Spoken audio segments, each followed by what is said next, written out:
జర్నలిస్టుల ఐక్యత, జర్నలిస్టుల ఐక్యత, జర్నలిజాన్ని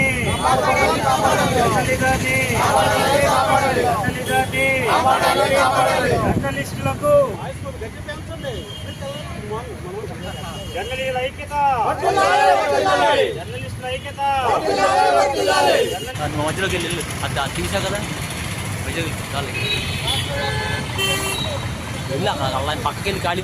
సార్ నమస్కారం అండి, నా పేరు UV Rao, journalist association of YouTubers Andhra రాష్ట్ర వ్యవస్థాపక అధ్యక్షుని. ఈయన కార్యదర్శి, ప్రధాన కార్యదర్శి సంజయ్ రెడ్డి.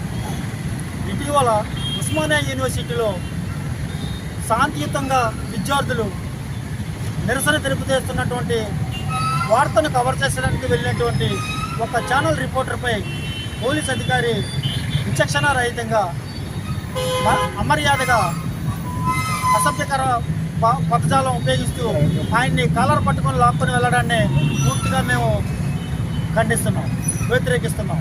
అదేవిధంగా భారత రాజ్యాంగం కల్పించినటువంటి భావ వ్యక్తీకరణ స్వేచ్ఛ హక్కును వినియోగించుకునేందుకు, అలాగే ప్రజలకు ప్రభుత్వానికి వారధిగా ఉన్నటువంటి జర్నలిస్టుపై ఆయన కాలర్ పట్టుకొని ఈడ్చుకొని వెళ్ళడం అనే దాన్ని మేము పూర్తిగా ఖండిస్తున్నాం.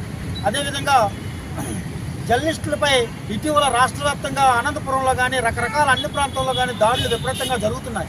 ఈ దాడులు ఎందుకు జరుగుతున్నాయి? అక్రమాలు, భూదందాలు, రాజకీయ అక్రమ పరిస్థితులు చేసేటువంటి దానిని నిజాన్ని నిర్భయంగా తెలియజేసేటువంటి జర్నలిస్టులపై పూర్తిగా దాడులు జరుగుతున్నాయి. అదేవిధంగా వీళ్ళపై అక్రమ కేసులు బనాయిస్తున్నారు. ఈ కేసులను వెంటనే ఎత్తివేయాలి. ప్రశ్నించే జర్నలిస్ట్ యొక్క గొంతు నిలిమేస్తారా, లేదంటే కలం పట్టుకున్నటువంటి విలేకరి యొక్క చేతిని విరగొడేస్తారా? భావ వ్యక్తీకరణ స్వేచ్ఛ మాకు లేదా? అదేవిధంగా ఈ కార్యక్రమంలో ఈరోజు అదేవిధంగా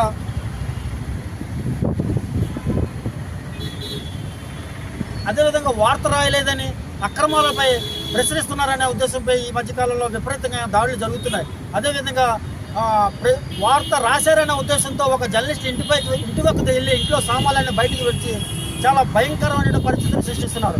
అయినప్పటికీ ఈ జర్నలిస్ట్ యొక్క సమూహం ఒక్క ఆంధ్రప్రదేశ్లోనే, విశాఖపట్నంలోనే, ఆంధ్రలోనే, తెలంగాణలో లేదు.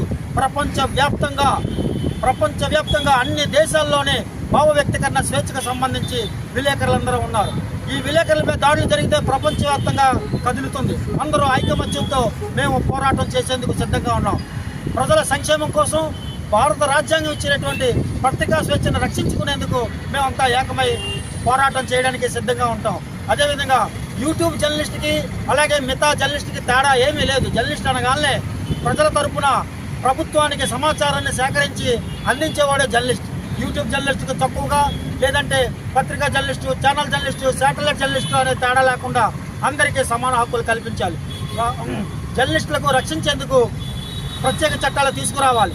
అదేవిధంగా జర్నలిస్టుల సంక్షేమానికి సంక్షేమ పథకాలు, మిగతా అన్ని ప్రజలకు ఉన్నటువంటి సంక్షేమ పథకాలు ఏ విధంగా ఉన్నాయో అన్ని జర్నలిస్టుల సంక్షేమానికి సంక్షేమ పథకాలు అందించాలి. అదేవిధంగా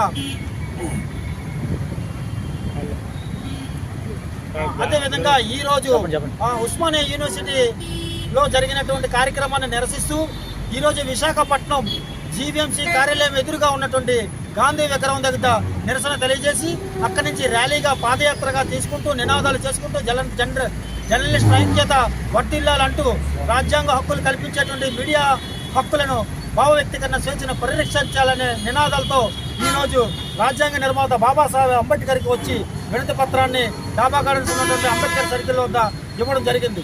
ఈ కార్యక్రమంలో విశాఖపట్నంలో ఉన్నటువంటి యూట్యూబ్ ఛానల్ జర్నలిస్టుతో పాటు శాటిలైట్ ఛానల్ జర్నలిస్టులు కూడా హాజరయ్యారు. అదేవిధంగా ఈ కార్యక్రమంలో ఉన్నటువంటి పత్రికా విలేకరులు అందరూ అన్ని పత్రికల్లోనే పూర్తిగా జర్నలిస్టు పరిరక్షణకి కాపాడుకోవాలనే ఉద్దేశంతో అందరూ పూర్తిగా సహకరించాలని ఈ సందర్భంగా విజ్ఞప్తి చేస్తున్నాం. ధన్యవాదాలు. అందరికీ నమస్కారం అండి. జర్నలిస్టుల ఐక్యత వర్ధిల్లాలి, జై జర్నలిస్ట్ అసోసియేషన్ ఆఫ్ యూట్యూబర్స్ ఆధ్వర్యంలో ఏదైతే మొన్న జరిగిన ఘటన ఉస్మానియా యూనివర్సిటీలో విద్యార్థుల యొక్క శాంతియుతమైన నిరసనని కవర్ చేయడానికి వెళ్ళిన ఒక జర్నలిస్టులపై పోలీసుల వైఖరిని మేము ఖండిస్తూ ఈరోజు జర్నలిస్ట్ అసోసియేషన్ యూట్యూబర్స్ యొక్క రాష్ట్ర కార్యాలయం విశాఖపట్నం ఉంది కాబట్టి విశాఖపట్నంలో మా యూట్యూబ్ జర్నలిస్టులు అందరం కూడా స్వచ్ఛందంగా ర్యాలీని ప్రకటించడం జరుగుతుంది. జర్నలిస్టులందరూ యొక్క ఐక్యతని కాపాడాలి, జర్నలిస్టుల సంక్షేమాన్ని ప్రభుత్వం దృష్టిలో ఉంచుకోవాలి, జర్నలిస్టులపై ఈ నైతిక దాడులు ఏవైతే ఉన్నాయో వీటన్నిటిని కూడా ఖండించాలి, జర్నలిస్టులకు ప్రత్యేక చట్టం అనేది తీసుకురావాలి, జర్నలిస్టులకు ప్రతి ఒక్కరు కూడా సోదర భావంతో గౌరవ మర్యాదలు ఇచ్చి పుచ్చుకోవాలి. జర్నలిస్టులు అనేవారు ప్రతి ఒక్కరు కూడా సమాజంలో ఉన్న ప్రతి సాధక బాధలను తన కలంతో కానీ గలంతో కానీ ప్రభుత్వానికి, ప్రజలకు, రాజకీయ నాయకులకు నిరంతరం అప్రమత్తం చేస్తూ తన విధి నిర్వహణను చేస్తూ ఉంటారు. అటువంటి విధి నిర్వహణలో ఉన్న ఒక జర్నలిస్ట్కి ఈ విధంగా జరగడం అనేది రాష్ట్ర వ్యాప్తంగా జర్నలిస్టులు అందరి తరపు నుంచి మా యూనియన్ మొట్టమొదటిగా మద్దతు తెలుపుతుంది. కాబట్టి ప్రతి ఒక్క జర్నలిస్ట్ సహోదరుడు కూడా దీనిపై ముక్త కంఠంతో ఖండించి ఈ విధి నిర్వహణలో ఉన్న జర్నలిస్టుపై ఎవరైతే ఇటువంటి చేశారో ఆ అధికారిని తక్షణమే ప్రభుత్వం వేటు వేయాలని ఈ సందర్భంగా తెలియజేస్తున్నాను. నా పేరు Sanjay Reddy, journalist association of YouTubers ప్రధాన కార్యదర్శి, విశాఖపట్నం. జై జర్నలిస్టుల ఐక్యత, జర్నలిజాన్ని, జర్నలిస్టుల కోసం కొత్త చట్టం, ఎవరైతే జర్నలిస్ట్ యొక్క విధి నిర్వహణని ఆటంకం కలిచారో అతన్ని, జర్నలిస్టులకు గౌరవం. జై హింద్. చెప్పండి, స్టార్ట్ చేయండి. అందరికీ నమస్కారం అండి. నా పేరు సూర్యనారాయణ. ఈ జై యూనియన్ రాష్ట్ర కార్యదర్శిగా నేను పనిచేస్తున్నాను. ఇప్పటికే జై యూనియన్ రాష్ట్ర వ్యాప్తంగా విస్తరించి ఉంది. రాష్ట్ర వ్యాప్తంగా పలు యూట్యూబ్ జర్నలిస్టులు అందరూ సభ్యత్వం తీసుకొని జై యూనియన్లో భాగస్వామ్యం అయ్యారు. ఇంకా రాష్ట్ర వ్యాప్తంగా ఉన్న యూట్యూబ్ జర్నలిస్టులు అందరూ ఏకతాటపైకి వచ్చి జై యూనియన్లో సంఘటితమై ఈ యూనియన్ బలోపేతానికి కృషి చేసి మన సంక్షేమాన్ని కాపాడుకోవడానికి నిరంతరం శ్రమిద్దామని, జర్నలిస్టుల హక్కులను కాపాడుకోవడానికి మనం ప్రత్యేక స్థానం కల్పిద్దామని అందరూ ఈ సందర్భంగా వినియోగించుకున్నాను. జై యూనియన్ అందరికీ ఆహ్వానం పలుకుతుంది. అందరూ రండి, సంఘటితం కండి, సమాజాన్ని రక్షించుకుందాం. జై యూనియన్. వర్ధిల్లాలి, వర్ధిల్లాలి, వర్ధిల్లాలి, వర్ధిల్లాలి, వర్ధిల్లాలి. జర్నలిజాన్ని, జర్నలిజాన్ని